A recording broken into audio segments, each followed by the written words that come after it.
Nessa aula prática, vocês exercitarão a utilização do módulo TPM no modo PWM. Vocês utilizarão os sinais PWM para controle do aquecedor do kit e também do cooler presente no kit. Objetivos gerais: implementar uma biblioteca para controlar o aquecedor e o cooler do kit de desenvolvimento. Se familiarizar com a configuração e uso do módulo TPM para a geração de sinais PWM e aprimorar os conhecimentos requeridos para a configuração do microcontrolador através da manipulação dos seus registradores. Então vocês vão aprender a controlar a velocidade desse cooler preto aqui e controlar a temperatura desse resistorzinho verde. Como eu já mostrei na aula teórica, esse cooler permite acionamento através de sinal PWM, através do pino PTA13, certo? Que está ligado ao módulo TPM1, o canal 1 desse módulo. Esse pino RC1 refere-se ao pino do PIC, o pino do kit do PIC, não ao pino do ARM da Freescale que a gente está utilizando aqui. Se vocês tiverem dúvidas com relação onde os periféricos da placa MCLab estão ligados ao nosso microcontrolador target, por favor, acessem esse arquivo, pois ele apresenta todas as configurações, todas as ligações, na segunda planilha, que possui esse nome aqui. De forma similar, também controlaremos a temperatura desse resistor presente na placa, que é um resistor de 68 ohms com 5 watts de potência. E a potência de aquecimento desse resistor pode ser controlada através do pino PTA12, que ele permite a ligação ao canal 0 do módulo PTM1 do nosso microcontrolador. O que eu quero que vocês façam? Eu quero que vocês implementem um conjunto de funções para configuração e manipulação dos módulos TPM para a geração de sinais PWM para controlar o aquecedor e o cooler. Todas as regras do padrão de codificação apresentadas na aula 5 devem ser seguidas.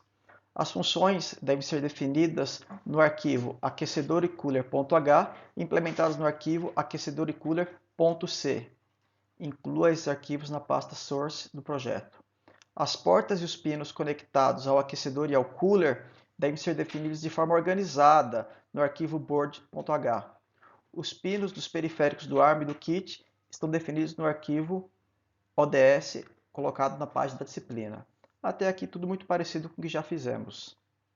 Vocês vão precisar criar nos arquivos aquecedor e cooler.c e .h algumas funções. São elas a função pwm init.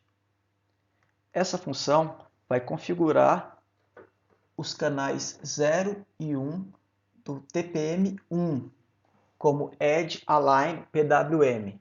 Configure ambos sinais PWM para ter uma frequência entre 5 e 20 Hz. Perfeito?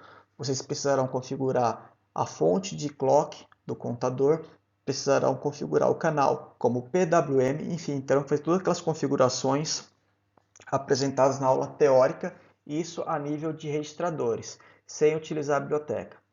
Após a explicação do exercício aqui, nos slides seguintes, eu vou mostrar as etapas que vocês devem fazer para configurar o módulo. Vocês devem criar duas funções, uma CoolerFan_init e outra função HeaterInit, para configuração e liberação de sinais PWM para os pinos que controlam o cooler e o aquecedor. Na função PWMinit, vocês vão configurar o contador, o TPM, o módulo TPM, na verdade, como PWM e configurar os dois canais do PWM. Mas só nas funções CoolerFan_init e HeaterInit vocês vão liberar esses sinais PWM para os pinos. Então, primeiro você ativa o módulo, bota ele para gerar o sinal PWM, mas depois você vai liberar aquele sinal PWM para os pinos.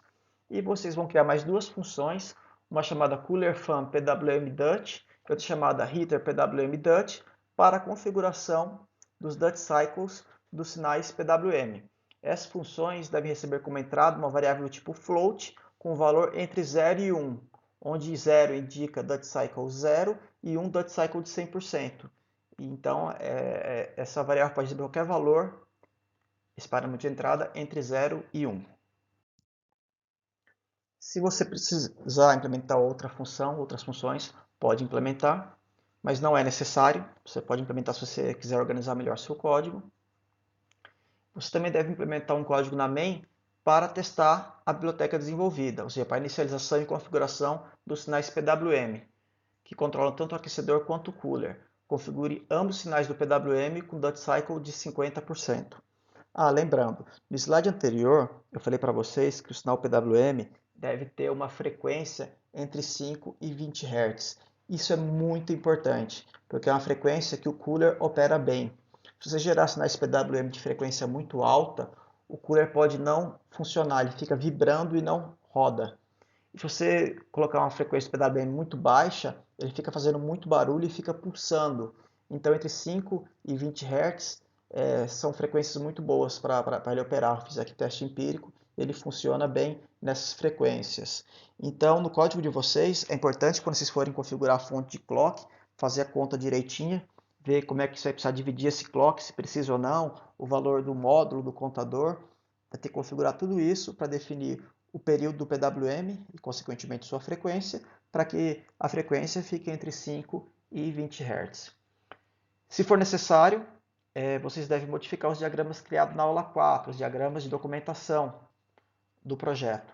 Mas atenção, não postem essas modificações na documentação que já foi feita. Elas só serão utilizadas, serão pedidas novamente no final do projeto. A data de entrega dessa parte é no dia 26/4, é um domingo até o fim do domingo, então isso é para ajudar o pessoal que trabalha. E eles devem ser colocados no diretório do GitHub da disciplina, no diretório privado, e no branch aquecedor e cooler. Vocês devem colocar todo o projeto no diretório, não somente os arquivos fonte, para que eu possa testá-los. Atenção, não entregue os documentos, não altere os documentos após a data de entrega.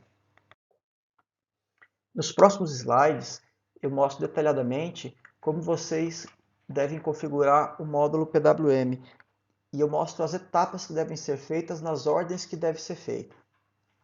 Então, para iniciar o módulo PWM, para configurar ele, a primeira coisa que tem que ser feita é liberar o clock para o TPM, para o timer. Você deve fazer isso nesse registrador, SIM-SGC6. Então, vá até a página 17 do datasheet e verifique como fazer isso. Depois, vocês precisarão configurar o divisor de clock, o prescaler do timer do módulo TPM. Essa é a primeira coisa que tem que ser feita, porque se vocês verem no datasheet aqui, na página 552, a configuração do divisor de clock deve ser feito antes de iniciar o módulo. Então, após liberar o clock para o módulo, a próxima coisa que tem que ser feita é configuração do prescaler. Isso tudo, essas operações todas que eu estou mostrando aqui, tem que ser feita a nível de registrador. Então, vocês talvez tenham que voltar para a aula 7, onde eu mostro para vocês operações bit a bit para setar ou resetar bits específicos de um registrador. E lembrando, vocês devem, sempre que forem modificar algum bit do registrador, utilizar aquelas operações bit a bit, como mostrado na aula 7, para que vocês modifiquem somente o bit. E lembrem-se, se você quiser setar algum bit, você tem que usar a operação bit a bit ou, e para resetar um bit e levar para nível 0, você tem que usar a operação AND e NOT. Então, voltem para a aula 7 e vejam com atenção isso. Quem tiver dúvida, dá uma pesquisada, porque acho que essa é a maior fonte de erro de vocês. Vocês não conseguirem configurar os bits, somente aqueles bits do registrador, sem modificar os outros. Perfeito? Mas enfim, depois de configurar o prescaler do contador, vocês devem configurar a fonte de clock do timer, do módulo TPM, certo? E conforme configurado no arquivo mcg, onde define os clocks do microcontrolador, o nosso sistema de clock do microcontrolador está configurado para operar no modo FE, certo? Ou seja, ele utiliza como clock principal o clock gerado pelo módulo FLL, que está configurado para operar em 40 MHz. O cristal externo possui 8 MHz e o sinal MCG IRL CLK está configurado para operar em 32 kHz. O módulo PLL está desabilitado. Então vocês podem revisar a configuração de clock na aula 7. Na verdade, essa aula 7 é bem importante que vocês revisem ela, não só a configuração de clock, mas especialmente a manipulação dos registradores.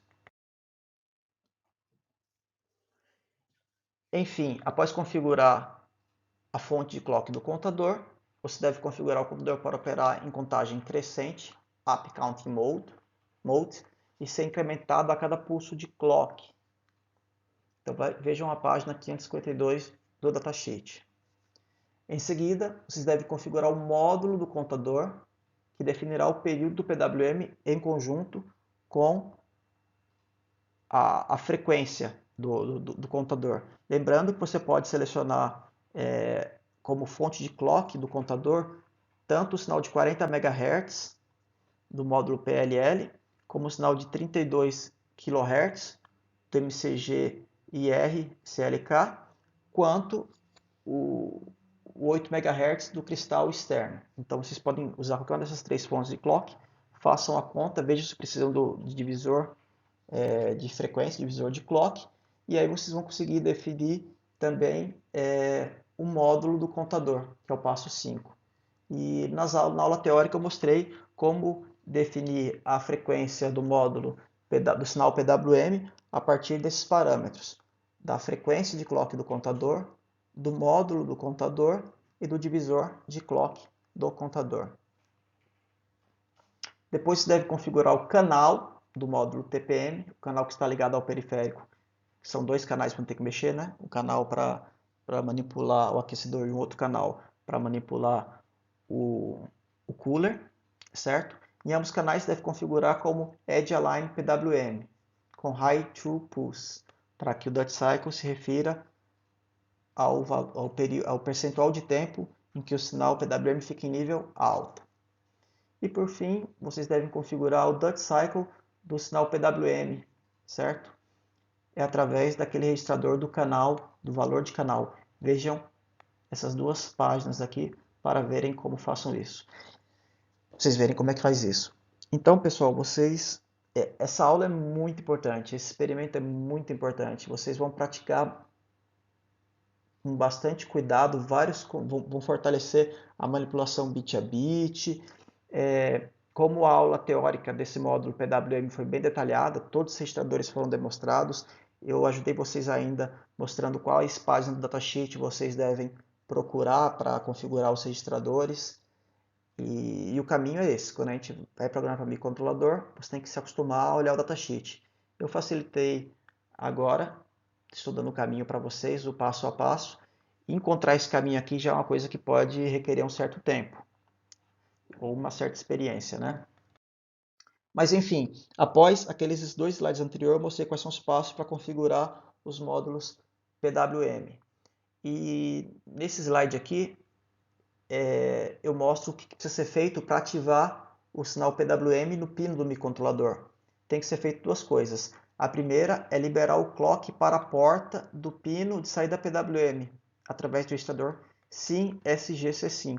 Isso vocês faziam também quando utilizavam o módulo GPIO para a saída digital do pino. É bem parecida.